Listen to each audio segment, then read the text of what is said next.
Ассалаумалейкум, мындай Honda Odyssey бар. 2000-жылкы капитанский сидениясы менен коробкасы алмашылган, бирок коробкасында маселеси бар. Жүрүп атканда эч кандай тепки жок.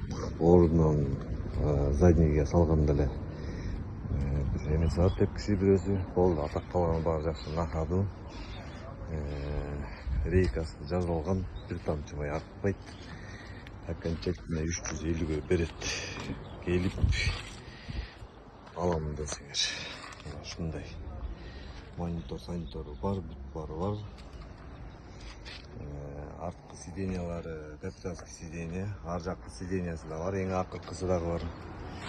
Газ, бензин 350 миңге ким алам десе кайрыла бересиңер.